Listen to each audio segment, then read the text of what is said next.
YSR Congress party వాళ్ళు first నుంచి చెప్తున్నారు, హిందూపురం, పిఠాపురం, మంగళగిరి అండ్ కుప్పం ఈ మొత్తం కూడా ఓడిపోతున్నారని చెప్పింది కరెక్టే కదా. వాళ్ళు చెప్పారు.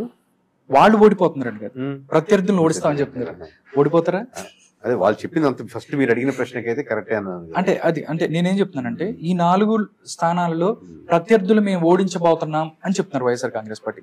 చంద్రబాబు నాయుడు ఓడిపోతాడు, పవన్ కళ్యాణ్, లోకేష్ బాబు అండ్ బాలకృష్ణ ఈ 4 కూడా మేము వాళ్ళు ఓడిస్తాము, మేము గెలుస్తాము. ప్రాక్టికల్ గా కరెక్ట్ కదండి. మామూలు వినే వాళ్ళకైనా వాళ్ళకి ఐడియా ఉంటుంది. ఇప్పుడు అడిగి మీరు ప్రశ్న అయినా వాళ్ళు ఇప్పుడు చెప్పిన అనవసరం. ఎందుకంటే ఇంకా అది కూడా నమ్ముతున్నారంటే ఇప్పుడు మీరు ఎప్పుడు అయినా సరే ఎమోషనల్ ని ఒక అసెస్మెంట్ ని తప్పు రెండు కరెక్ట్ చేయకూడదు. అంటే మీ అమ్మగారు ఉప్పు ఎక్కువ వేసి మీకు వండుతుంది అనుకోండి, అమ్మ ఇది చేసిన నరాల భలే ఉంటుంది అనుకోండి, అమ్మ ఉప్పు ఎక్కువైనట్టుంది, అమ్మ ఫ్రెండ్స్ వస్తుందా తినలేరని మీరు చెప్పలేరు. ఇంకా అంటే మీ మనసులో చాలా మంది ఆల్రెడీ ఫిక్స్ అయిపోయి ఉంటుంది. ఎమోషన్ పక్కన పెట్టి చూస్తే ఇది కొంచెం మాడిందనో కారేందనో అని చెప్తాను. ఎమోషన్ అంటే అలాగే పొలిటికల్ పార్టీస్ లో బాగా ఫాలో అయ్యేవాళ్ళు కానీ విలేజ్ లెవెల్లో ఉన్నారు కానీ ఎమోషనల్ బాగా కనెక్ట్ అయినప్పుడు 150 సీట్లు వచ్చాయి కదా, పోతే పని ఒక 50 పోతాయి కానీ 100 ఎలా తగ్గుతాయి? అసలు వాడికి ఎందుకు అట్లా ఓట్లేస్తారు, వీడికి ఎందుకు ఓట్లేస్తారు, పోయినసారి కూడా వాడికి ఎందుకు ఓట్లేస్తారు, వీడికి ఇట్లా అనుకుంటారు. అంటే మీరు ఎమోషనల్లీ టూ మచ్ ఒక పార్టీతోనో కులంతోనో ప్రాంతంతోనో కనెక్ట్ అయిపోయినప్పుడు మీకు ఏదో కళ్ళు బయర్లు ఏం కనపట్టలేదు అనమాట. ఎవరికైనా అట్టున్నా ఇట్టున్నారు కదా. సో ఎప్పుడైనా మీరు ఒక నెంబర్ వేసేటప్పుడు ఒక యాజ్ ఏ సర్వే కావచ్చు, మీరు లోకల్ గా వేసుకుంటున్న సర్వే అయినా మావాడు అని కాకుండా నెంబర్ గానే చూడాలి. అప్పుడు మీకు ఇట్లాంటి ప్రశ్నే రాదు. ఓకే సార్, కొంతమంది టీడీపీ వీరాభిమానులు చెప్తున్నారు 150, 160 అలాంటి పరిస్థితి ఉందంటారు? ఒక్క ప్రశ్నకి నో కమెంట్స్ సార్. జూన్ 1 సాయంత్రం చెప్తాను. ఇది ఒక్క ప్రశ్నకి జూన్ 1వ తారీఖున కేకే గారి సర్వేని చూడాలని చెప్తున్నారు. ఓకే, నెక్స్ట్ సార్ మొత్తం మాట్లాడుతాం. ఫైనల్ గా పార్లమెంటు స్థానాలు 25 పార్లమెంటు స్థానాలకు సంబంధించి మీరు రిపోర్ట్ దీన్ని కూడా చేశారు. ఎన్ని వచ్చే అవకాశం ఉంది, నంబర్స్ అంటే ఏం చెప్తారు? అంటే అది కూడా జూన్ 1 చెప్తాం, బట్ మెజారిటీ స్థానాలు ఆబ్వియస్లీ కూటమికి వచ్చే అవకాశం ఉంది. ఓకే సార్, ఒకటే లాస్ట్ ఫైనల్ క్వశ్చన్.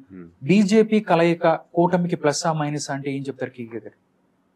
అంటే అది మిక్స్డ్ గా ఉంటుంది సార్. ఒకే ప్రశ్న కన్సాలిడేట్ ఇప్పుడు ఒకటి అంటే ఒకే చోట అదే ఒకటి 2 కేటగిరీ డివైడ్ చేస్తాను. ఫస్ట్ బీజేపీ కలవడం వల్ల ఇమీడియట్ గా వచ్చిన అడ్వాంటేజ్ ఏంటంటే మీకు అన్ని నియోజకవర్గాల్లో డిఎస్పీ క్యాడర్ నుంచి ఎస్పీ క్యాడర్ ఇట్లాంటి వాటిలో ఆర్గనైజింగ్ విషయాల్లో అప్పుడు దాకా ఉన్నటువంటి వైఎస్ఆర్సీపీ ఫేవరింగ్ గా ఉన్నటువంటి ఏదైనా ఆర్గనైజ్ చేయాలన్నా డబ్బులు పంచడం కదా, డబ్బులు పంచడం లాస్ట్ సెక్షన్ అది కాదు.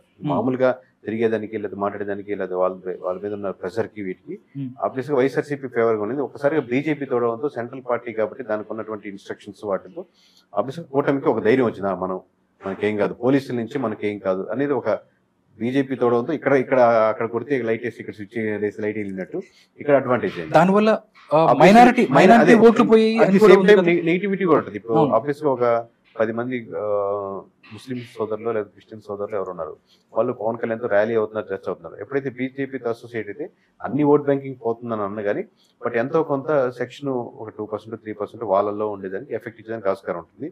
అట్ ది సేమ్ టైం మన దగ్గర కూడా ఏంటంటే ఒక ముస్లిం ఉన్నారనుకోండి, ఈ రోజు మంచి రోజు ఏందో ఒకసారి షాప్ ఓపెన్ చేస్తున్నాం చూడండి, అరే బాయ్ మనం కలిసి బిర్యానీ తిందాం, నా బిర్యానీ ఇది అని చెప్పి అంటే కనెక్టెడ్ గా ఉంటుంది ముస్లిమ్స్ కి. ఓకే, సో వాళ్ళలో బీజేపీ కలిసినా బీజేపీ కలవకపోయినా ఒకరిన స్టేట్ లో ఒక స్టాండర్డ్ అపీర్ అయింది, ఒకటి ముందు కలుస్తున్నాడు, ఒకటి వెనకాల కలుస్తున్నాడు, కానీ మొత్తానికి బీజేపీతో కలవనట్టు మన రాష్ట్రంలో లేరనేది క్లారిటీ ఉంది అందరికి. ఓకే, బీజేపీని అపోజ్ చేసే పరిస్థితులు ఏ పార్టీకి లేవు కదా ఇప్పుడు మనకు. ఇప్పుడు ఎలక్షన్స్ వచ్చేసరికి అందరూ సపోర్టింగ్, దానికి అందరూ సపోర్ట్ కావాలి. సో అదే ఆ పొలిటికల్ మెచ్యూరిటీ ఉన్నటువంటి కమ్యూనిటీస్ కూడా ఉన్నాయి కాబట్టి అది వాళ్ళు కవర్ చేయగలుగుతున్నారు. లాస్ట్ ఫైనల్ గా ఒకసారి కేకే గారిని నమ్ముకొని బెట్టింగ్లు పెడుతున్న వాళ్ళకి మీరు ఏం చెప్తారు? అంటే 1వ తారీఖు దాకా ఆగమంటారా, లేకపోతే 4వ తారీఖు దాకా? కాదు సార్, ఒకటి నేనేం చెప్పగలుగుతాను, ఒకటి మీరు స్మోక్ చేస్తాను అనుకోండి ఫుల్ గా, ఎక్కువ తాగద్దండి, ఒకటి అప్పుడు నేను చెప్పగలుగుతాను అంతే. అట్లాగా మీరు వద్దన్నా ఆపినా చేస్తారు. కాబట్టి నేను ఒకటి కన్ఫామ్ పాజిటివ్ గా చెప్పేది ఏంటంటే నా దగ్గర ఒక 10 రూపాయలు అనుకోండి సార్, ఒక 2 రూపాయలతో మీరు సినిమాకి వెళ్తారు, షికార్కి వెళ్తారు, కొనుక్కుంటారు, గోల్డ్ కొనుక్కుంటారు. అది ఒకరు వాళ్ళు పెట్టి దాని కంఫర్ట్ జోన్ పోయినా పర్లేదు అండి, ఖర్చు పెట్టలేదు. సో అలాగా మొత్తం 10 రూపాయలు పెట్టేసి రిస్క్ చేసి కుటుంబాలు అలా ఇబ్బంది పడద్దని ఫేవరింగ్ గా చెప్తాను. ఇంకోటి ఏంటి, అసలు బెట్టింగ్ ఎంకరేజ్ చేస్తున్నా ఎంకరేజ్ ఇట్లా వద్దన్నా చేస్తారు. దాంట్లో ఒక చిన్న ఇన్స్ట్రక్షన్ నేను చెప్పేది ఏంటంటే అది చేసుకోండి, అలా చేసుకునేది సేఫ్ జోన్ లో చేసుకోండి, కానీ పూర్తిగా ఉన్నదంతా పోయేది ఎందుకని. ఓకే, స్టిల్ ఎంకరేజింగ్ అని కాదు నా ఉద్దేశం, ఎలాగో చేస్తున్నారు కాబట్టి make sure that you don't lose more enough money and emotions ని మీరు నెంబర్ గా పెట్టద్దు. ఓకే సార్, 1వ తారీఖున ఎగ్జిట్ పోల్స్ రాబోతున్నాయి జూన్ 1కి సంబంధించి సాయంత్రం 5 o'clock నుంచి. ఆ రోజున కేకే ఏం చెప్పబోతున్నారు అంటే ఏం చెప్తారు? భారతీయ మీడియా పరంగా ఏం చెప్తారు అప్పుడు? అంటే ఇప్పుడు దాకా మీరు ఎప్పుడు ఎవరి దగ్గర వినని నెంబరే రాబోతుంది సార్.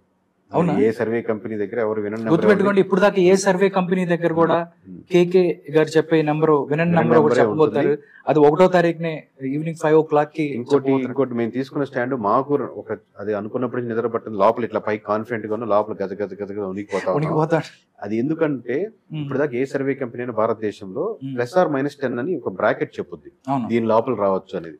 ఫస్ట్ టైం మేము తీసుకున్న డిసిషన్ ఏంటంటే సింగిల్ నెంబర్ చెప్దామని. ఒక నెంబర్ చెప్దాం. టీడీపీకి ఇది నెంబర్ అంటే ఇదే, వైఎస్ఆర్సీపీకి ఇదంటే ఇదే, జనసేనకి ఈ నెంబర్, బీజేపీకి నెంబర్, పార్లమెంట్ సింగిల్ నెంబర్ ఇదే వస్తున్నాయి.